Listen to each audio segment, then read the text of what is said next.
नहीं है तो दिल खोल के बोलो, जय जय श्री राम, जय जय श्री राम। हम सबके लिए सौभाग्य की बात है, वीरों की धरती, और धरती तो धरती, यहां की पूरी बस्ती अपने हाथ से थाल में गर्दन काट करके वीरता का प्रमाण देने वाली कोई नगरी मिलेगी तो एकमात्र नगरी वो सागर आती है, जो अपने बलिदान की परंपरा के आधार पर हजारों हजार साल से पहचानी जाती है। ये बुंदेलों की धरती है, बुंदेलखंड की धरती है। मैं आज के इस अवसर पर अभी कई कारणों से मेरे मन में अलग अलग प्रकार के उमड़ते घुमड़ते विचारों का प्रवाह आ रहा है। अभी हमारे अध्यक्ष जी ने बहुत अच्छे से हमारी बात रखी।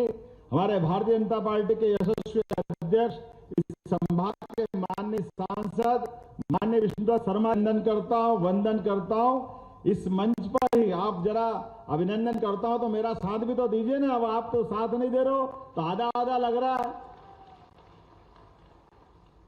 इस अवसर पर केंद्रीय मंत्री, यहाँ के पूर्व सांसद और सरलता, सादगी, त्याग की प्रतिमूर्ति माननीय वीरेंद्र खटीक जी, वीरेंद्र कुमार जी, आपका भी अभिनंदन है। इस अवसर पर हमारे अपने इस मंच पर विराजमान शासन के मंत्री माननीय गोविंद सिंह जी, गोविंद भैया, जोरदार अभिनंदन करें गोविंद भैया का भी। हम सबके वरिष्ठ नेता, वर्षों से इस पूरे क्षेत्र का आवाज बुलंद करते करते पूरे प्रदेश तो क्या देश में जिनका नाम है, ऐसे वरिष्ठ पूर्व मंत्री माननीय गोपाल भार्गव जी, आपका भी अभिनंदन है, वंदन है। कई जवाब जिनका नाम ही काफी है। जवाबदारियां, व्यवस्थाएं ये छोटी पड़ती है। लगातार जनप्रतिनिधि होने के नाते से जो इस तरह से जाने जाते हैं कि चुनाव लड़ने, अगर चुनाव का मौका हो तो आप कहते हैं कि जिस समय चुनाव की घोषणा हो उस समय नहीं जाऊंगा। ये जो अंदर की जनता के दिल पे जो राज करते हैं वही ये कर सकते हैं, हर एक किसी के बस की बात नहीं हो सकती।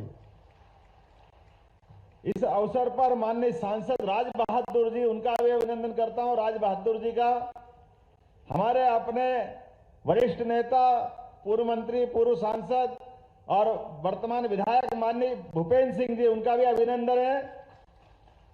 आप भी अलग अलग दायित्वों का निर्वहन करते हुए भी क्लस्टर के प्रभारी भी हैं। बहुत सारे अलग अलग काम आपको मिलते रहे। हमारे उज्जैन के भी प्रभारी मंत्री रह चुके हैं। मैं इस अवसर पर मेरे अभिन्न मित्र शैलेंद्र जी, जोरदार अभिनंदन करें शैलेंद्र जी के लिए भी। शैलेंद्र जैन जी, शैलेंद्र जी ने कुछ मांगा, मैं बोलने में जरूर याद रखूंगा। मांगा तो सभी ने है। अरे हमारे 2-3 मंत्री और रह गए। माननीय धर्मेंद्र जी, पर्यटन मंत्री, इनके अभिनंदन करें। माननीय लखन पटेल जी, जोरदार अभिनंदन करें। दिलीप अहिरवार जी, जोरदार अभिनंदन करें। दिलीप जी के लिए भी हमारे बहुत अच्छे नेता हैं और भाग्यशाली ऐसे हैं कि हमारे अपने पहली बार में छक्का लगा के सीधे मंत्रिमंडल का, ये ऐसे हमारे अपने जोरदार ऐसे व्यक्तित्व के धनी भी होना चाहिए। इस अवसर पर मेरे आपके इंजीनियर और पढ़ाई के साथ साथ अपने क्षेत्र की बहुत सेवा करते हैं, उनके यहाँ कॉलेज के लिए भी लेके आए प्रदीप लारिया जी, आपका भी अभिनंदन। प्रदीप भाई के लिए जोरदार अभिनंदन करें। कई कारणों से उनकी अलग पहचान। हमारे पूरे मंच के ऊपर माननीय श्याम सुंदर जी, जिला प्रभारी, अभिनंदन करें श्याम सुंदर जी का।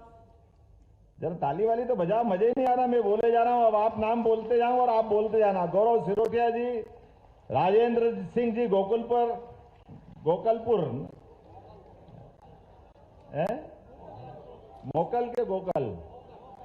मोकल, ये लिख के मेरे को गोकल दिया, इसलिए मेरे को तो गोकुल वाले को गोकल ही याद आता है। तो गाय का कुल जिसके घर में, वो सब गोकुल वाले तो होते हैं। जिनके घर गाय वो गोपाल, जिनका घर में गाय के गांव में बना हुआ वो गोकुल। हमारे परमात्मा की तो दया है।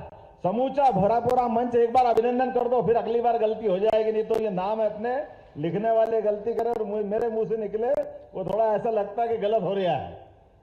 लेकिन अभी तो उत्सव का माहौल चल रहा है, और उत्सव का माहौल कैसा चल रहा है इसका आनंद हम सबको आ रहा होगा। अपने यहाँ कितनी अच्छी संस्कृति, कितने अच्छे हमारे त्योहार पर्व रहते हैं। आप अंदाजा लगा लो कि हमारे जितने भी त्योहार और पर्व होते हैं, पर्व जितने भी होते हैं, जैसे एकादशी, नवरात्रि, सावन का मास, ये सब पर्व वाले जिसमें उपवास करते हैं, और त्योहार इतने जिसमें सबको खाने पीने को खूब मिले, खूब आनंद के साथ मस्ती के साथ खाओ, तो होली, दिवाली, दशहरा, ये त्योहार के रहते हैं। और संक्रांति हम सब समझ सकते हैं, यशस्वी प्रधानमंत्री ने फिर हमको एक दिवाली दे दी है, एक त्योहार का मौका आया हम सबके लिए, जिस त्योहार के आधार पर हमारा अपना 22 तारीख का दिन इतिहास में अमर हो जाएगा, अमिट हो जाएगा। मैं आज इस बात के लिए बड़े गर्व के साथ भी कहना चाहूंगा, इस बात के लिए क्योंकि जो बात चली है यहाँ सागर की धरती पर, सागर की वो धरती है जहां शिक्षा को लेकर के सर हरि सिंह गौर ने अलग अलग प्रकार से अपना जीवन की कई यात्रा और कई सारे मुकाम पर उनकी अपनी पहचान बनी, लेकिन उन्हें अपनी जन्मभूमि पर सागर की धरती पर अपनी सारी संपदा लेकर के यहां आकर के जो विश्वविद्यालय का दान दिया था, वाकई वो उससे बड़ा दान कुछ हो नहीं सकता है। आधुनिक समय के लिए वो इतना बड़ा सम्मान है। मैं उनको नमन करते हुए अपनी बात कहूंगा। सागर के माध्यम से विश्वविद्यालय उस समय खुल दिया जब सागर के बारे में आज भी कई कठिनाइयां आती है, कई सारी चुनौतियां सागर और सागर के लोगों ने सहन की है। सागर ने हमेशा एक बात का साथ दिया और मैं उसका नमन करता हूं। अलाउद्दीन के जमाने से इस बुंदेलखंड ने कभी गुलामी के आगे सिर नहीं झुकाया, ये मुझे इस बात का सदैव गर्व रहा है। कोई क्या कर सकता है? कोई यही कर सकता है, कोई खाने को कम देगा, पीने को कम देगा, कोई व्यवस्था छीन लेगा, लेकिन स्वाधीनता तो नहीं छीन सकता है ना। अपने खून का बलिदान देने के लिए जब बुंदेल आगे बढ़ते तो धरती डोलने लग जाती है, कंपायमान होने लग जाता है। यह हजारों हजार साल से यहाँ की परंपरा रही है। इसलिए ये कष्ट में कभी इस बात के लिए कोई छोटा मन नहीं करता है। हमारे यहाँ ये व्यवस्था नहीं है, हमारे यहाँ वो व्यवस्था नहीं है, क्योंकि जो व्यवस्था को भीख में मांगते वो कोई और होंगे, वो बुंदेले नहीं हो सकते। मैं इस बात की गारंटी ले सकता हूं। जिन व्यवस्थाओं के बलबूते पर स्वाभिमान के साथ, संस्कार के साथ और आत्म बलिदान की जो आग में जलना जानते, वही हमारे बहादुर शेर बुंदेले कहलाते हैं। मुझे इस बात की प्रसन्नता है, अलाउद्दीन को जो कोई पढ़ लेगा अपने आप एहसास कराएगा कि बुंदेलों की, यहाँ के क्षेत्र की जनता का बलिदान क्या होता है, उनके अंदर आग कैसे होती है, वो अपने उद्देश्यों के लिए जीते कैसे हैं। मुझे इस बात की प्रसन्नता है कि यशस्वी प्रधानमंत्री का अभिनंदन करें। बीना रिफाइनरी के माध्यम से उन्होंने रोजगार की भी बड़ी संभावना अगर चालू की तो सबसे बड़ी सौगात 50,000 करोड़ की आपके इस बुंदेलखंड के अंदर दी, इसी सागर जिले के बीना रिफाइनरी के माध्यम से। और एक नहीं, दूसरी सौगात यशस्वी प्रधानमंत्री के साथ यशस्वी पूर्व मुख्यमंत्री के लिए भी अभिनंदन करें, शिवराज सिंह चौहान जी के माध्यम से, जिनने केन बेतवा का बड़ा निर्णय कराया। मुझे इस बात की प्रसन्नता है, केन बेतवा के माध्यम से बुंदेलखंड की धरती भी पंजाब को पीछे छोड़ेगी, लहलहा के फसल के माध्यम से अपना मार्ग खुद बनाएगी, जिसके माध्यम से बड़े पैमाने पर रोजगार की जो कमी होती थी, स्वरोजगार की अपनी खुद की खेती हरी भरी करके अपना रास्ता खुद बनाएंगे। मैं इस बात के लिए प्रसन्नता और आनंद के साथ रहता हूं कि अपने इस क्षेत्र में आज के इस अवसर पर यहां पर लगभग 100 करोड़ की लागत से संत शिरोमणि रविदास जी के मंदिर का भी यही भूमि पूजन हुआ। यह भी सौभाग्यशाली धरती है। रविदास जी वो व्यक्ति है जिन्हें जीवन के कितने प्रकार के पाठ पढ़ाए जीवन में, वो भी उस दौर में जब रविदास जी को जीवन और उनकी अपनी जीवन पद्धति और उनका व्यवसाय, कई प्रश्न उठाते थे लोग उस समय, लेकिन अपने परमात्मा पे विश्वास करके सनातन संस्कृति को धन्य करने के लिए कोई संत आगे बढ़े तो वाकई रविदास जी को नमन करने की जरूरत है। आज के इस दौर में वो विचार आज भी पूजनीय है। रविदास जी का विचार ये छोटा मोटा नहीं है। हरि का भजसो हरि का होय, जात पात पूछे न कोई, कितना उदात्त विचार, छोटा बड़ा विचार है क्या? हमारे समाज को फूट डालने के आधार पर अंग्रेजों से लेकर कई लोगों ने ऐसे ही षड्यंत्रों के बलबूते पर समाज को लड़ाते लड़ाते पता नहीं कितने कष्ट दिए। ऐसे कठिन काल में भी रविदास जी ने वो उदात्त भावना अपने पास रखी और ऐसे कई शिष्यों की मालिका खड़ी करी जिसके भरोसे उन्होंने परमात्मा में विश्वास करने के लिए अपने उद्देश्य का ले आगे बढ़े। गंगा के किनारे बैठ करके बनारस के घाट पर इतना पवित्र विचार लेके कोई चल सकता है, वो एक ही नाम होगा, वो रविदास जी का नाम से बढ़कर कोई नाम नहीं होगा, जिनके पास चित्तौड़ की महारानी भी प्रणाम करके अपने आप को धन्य मानती है। ये रविदास जी का जीवन हो सकता है। हम सब के लिए सौभाग्य की बात है। आज के इस अवसर पर यहीं पर एक और जानकारी देना चाहूंगा। यहाँ पर लवकुश भगवान का मंदिर भी 10 करोड़ की लागत से बनने वाला है। ये भी हमारे लिए सौभाग्य की बात है। ऐसे कई कई कारणों से सरकार तो बनती है, सरकार बनना भी चाहिए, लेकिन सरकार और सरकार में फर्क कैसा होता है, ये हमारी भारतीय जनता पार्टी की सरकार और अन्य सरकारों की तुलना करके देखा जा सकता है। माननीय यशस्वी प्रधानमंत्री के नेतृत्व में डबल इंजन की सरकार के बलबूते पे होने वाले काम और काम के जो धमक बनती है, वो धमक को बताने की जरूरत नहीं है। एक ऑर्डर करा और 25,000 माइक जमा हो गए, आपको ध्यान में आएगा। दूसरी बार हिम्मत नहीं पड़ी, दूसरी बार बोलने की जरूरत भी नहीं पड़ी। ये जो अपनी अंदर की व्यवस्था है, आज जैन समाज से लेकर कई लोग इसका अभिनंदन कर रहे थे, तो वाकई वो मेरा अभिनंदन नहीं है, वो भारतीय जनता पार्टी के निर्णय का अभिनंदन है। हमारे यहाँ सभी के कानून है, ध्वनि प्रदूषण कानून भी है, उसका पालन करना हम सबकी जवाबदारी है।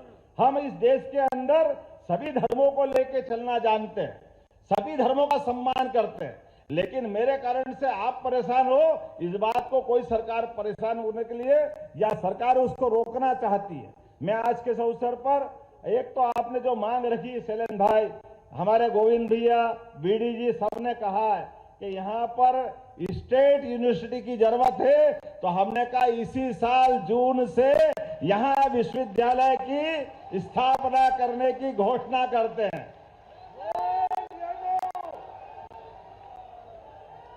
अगर हमारे अपने यहाँ इस जगह पर सरदार, हमको मालूम है सर हरि सिंह गौर अपने पैसे से विश्वविद्यालय खोल सकते हैं, तो इतनी सरकार इतनी दरिद्र थोड़ी है कि आप की मांग नहीं मानेगी, निश्चित रूप से मानेगी, क्यों नहीं मानना चाहिए। और इसकी व्यवस्था भी हमारे अपने लिए अभी कोई भवन तैयार होगा, उसी भवन में इसी सत्र से विश्वविद्यालय प्रारंभ कर दिया जाएगा।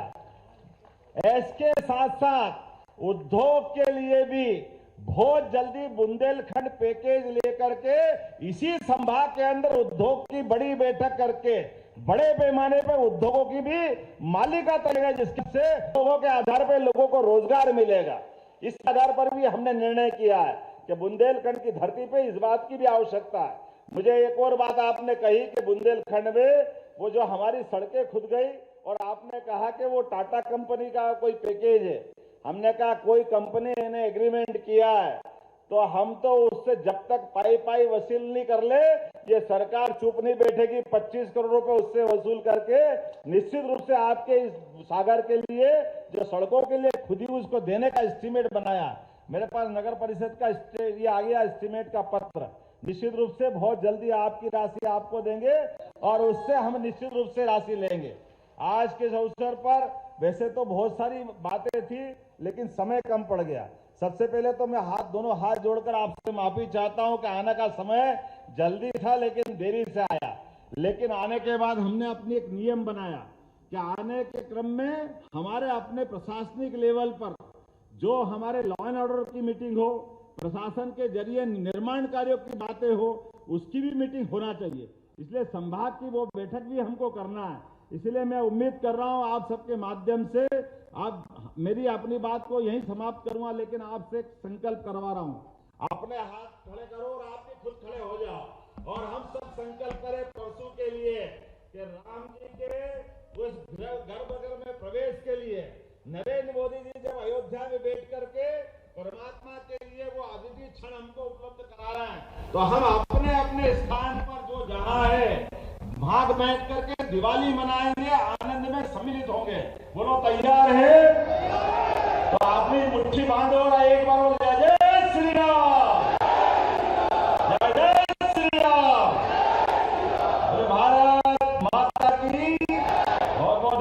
भारत माता की जय।